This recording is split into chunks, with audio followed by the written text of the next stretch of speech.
Vous écoutez la RCM, vous avez complètement raison. Éducation, sensibilisation et surtout la radio pour assouvir votre source d'information.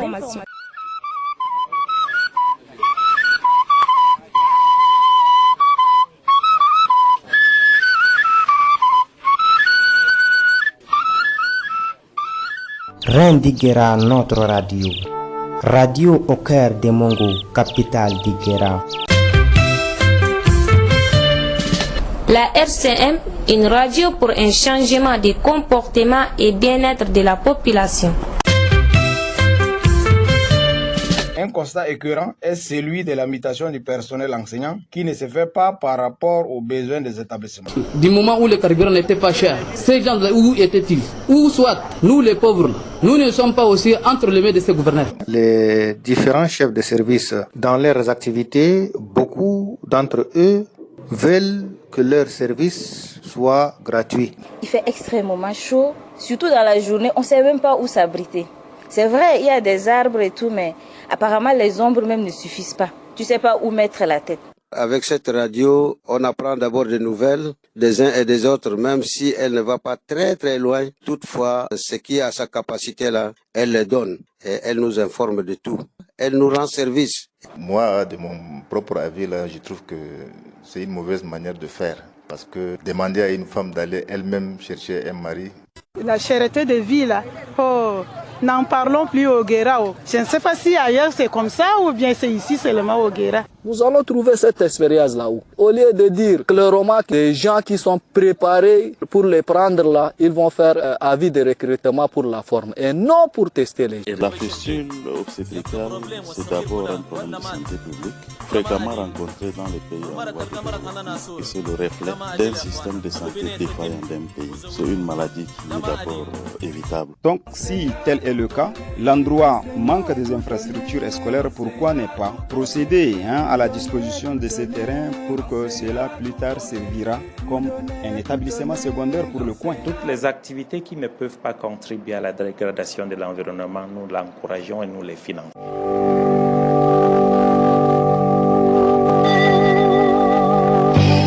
Rapprochez-vous de vos postes récepteurs, le journal. Ramadan Idriss, Issa. Voilà, merci mesdames et messieurs, amis d'écoute de la radio communautaire de Mungu. Bienvenue à nos informations et sans tarder, voici les titres.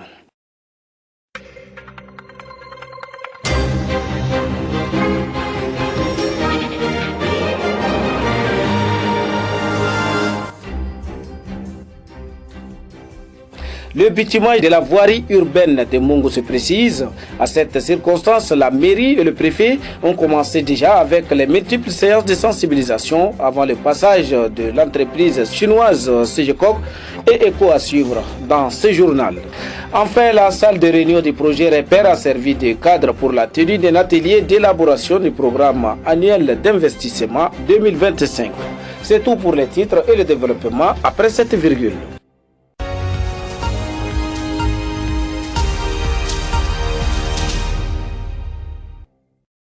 Comme je l'ai annoncé tout à l'heure que le projet de la construction de la voirie urbaine verra son jour dans bientôt, car plusieurs mouvements montrent que cette activité est à son début. C'est à l'exemple de la délimitation des grands axes par le service de la topographie de la société, CGCOC, ainsi que les séances de sensibilisation de la population par la mairie de Mungu. Mais avant que les autres activités ne s'intensifient, l'association des jeunes du Guéra ainsi que ses partenaires ont mis sur pied une commission chargée de plaidoyer pour le recrutement des jeunes locaux compétents pour certaines activités. Quelles sont les démarches entreprises? Bichar Abdoulaye Adoum, coordinateur de l'AGEC du Guéra. Nous avons rencontré les autorités traditionnelles, les chefs de canton. Nous avons aussi rencontré les autorités municipales pour qu'il y ait vraiment un respect strict du recrutement local.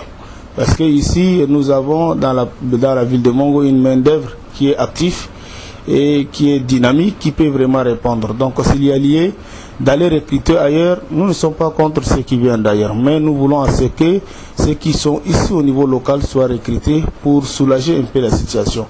Parce que si le recrutement local a été respecté, ceux qui sont déjà recrutés, ils peuvent vraiment contribuer, non seulement pour l'épanouissement de l'économie, mais aussi pour répondre efficacement à leurs besoins vitaux, à leurs besoins élémentaires. Donc c'est un plus. C'est pourquoi nous avons fait ce plaidoyer auprès de ces autorités pour que le recrutement local soit priorisé.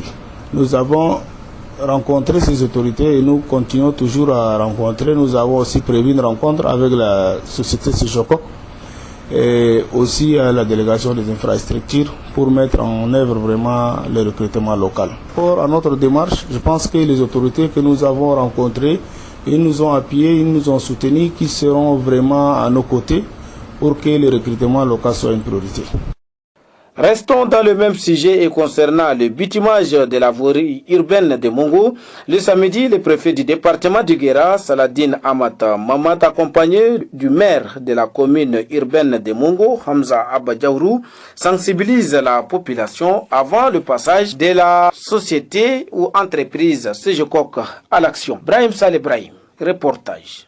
L'objectif principal de cette tournée est de sensibiliser la population avant le passage de l'entreprise Sejokok qui a gagné les marchés de la voirie urbaine de Mongo. M. Hamza Abadjaourou, maire de la ville de Mongo, invite tout le monde à signaler toute incidence éventuelle liée aux travaux qui débuteront dans les jours à venir. Donc j'appelle toutes ces populations d'être toujours à la disposition de ces entreprises-là afin que ce goudron-là ait lieu réellement, sans difficulté. Et j'appelle vraiment la population d'être à côté de nous pour au moins que la ville soit bien goudronnée.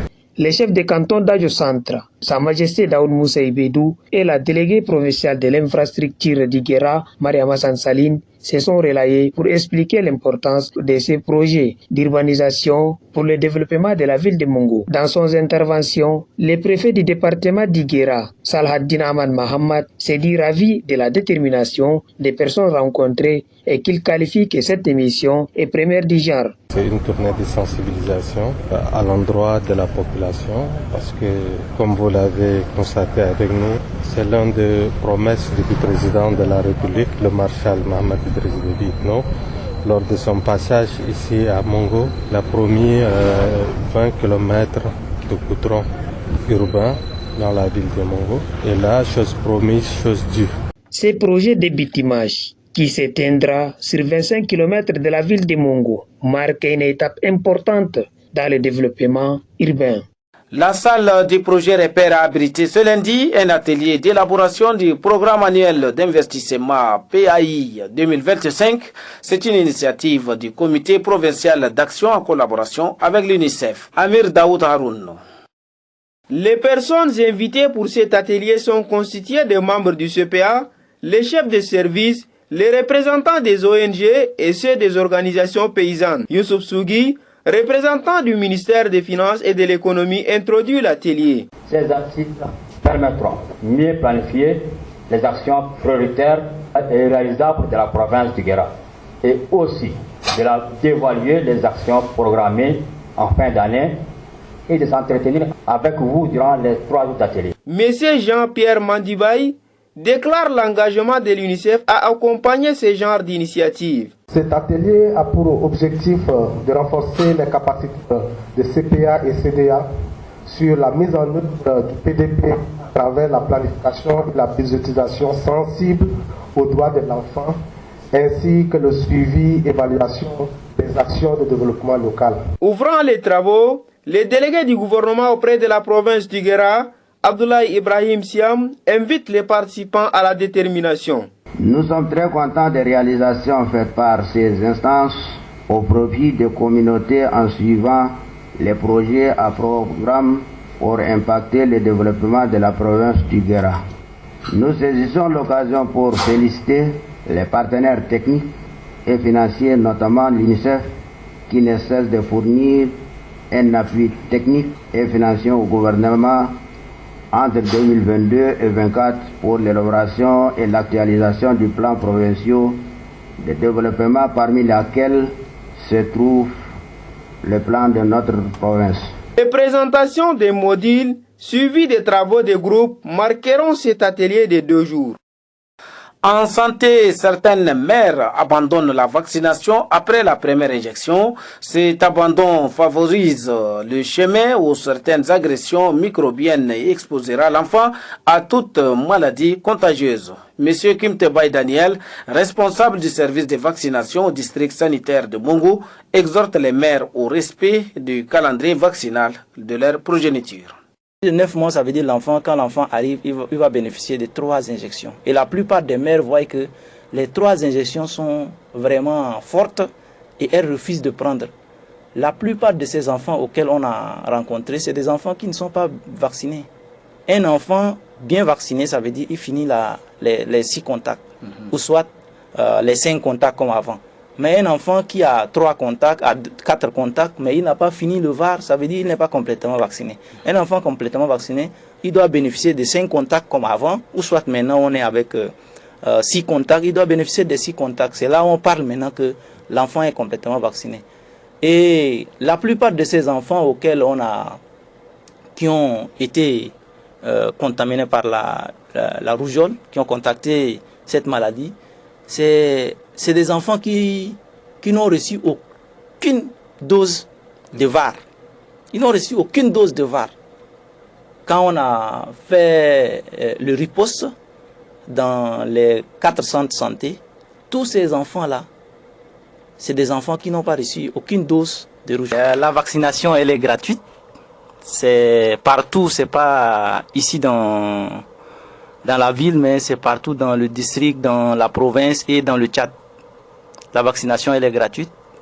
Ce que vous devez faire, c'est de se rendre dans une structure de santé où ici, par exemple, on prend la ville de Mongo. La ville de Mongo, maintenant, on a instauré également le système de vaccination au niveau de la maternité de l'hôpital provincial. Donc, à l'hôpital provincial même là, ils commencent déjà par vacciner les nouveau-nés. Les enfants qui sont nés au niveau de la maternité sont automatiquement vaccinés. Et la suite, ils peuvent le suivre dans leur secteur, le centre de santé qui convient à leur secteur pour suivre. La vaccination, elle est gratuite partout. Il n'y a rien à payer, ni la carte, ni quoi que ce soit. Tout est gratuit. La vaccination, elle est gratuite partout. Que ce soit en milieu rural, en milieu urbain, dans le Tchad profond, la vaccination, elle est gratuite. Donc, il n'y a pas un prix à payer. L'État a pris la totalité de la prise en charge. Merci. Avec l'intervention de M. Kim Tebay Daniel, c'est la fin de notre édition. Mais avant de nous séparer, le rappel des titres.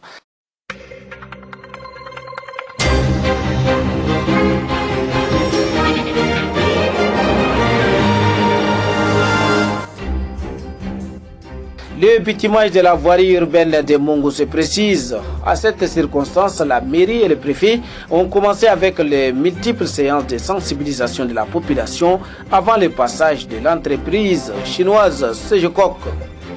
Enfin, la salle de réunion du projet Repère a servi de cadre pour la tenue d'un atelier d'élaboration du programme annuel d'investissement PAI de l'année 2025. Merci à vous auditeurs de nous avoir suivis. Merci à toute l'équipe de la rédaction. Et pour la présentation, je suis Ramadan Idriss Issa. Passez un bon moment avec le reste de nos programmes de la RCM, la radio communautaire de Mungu.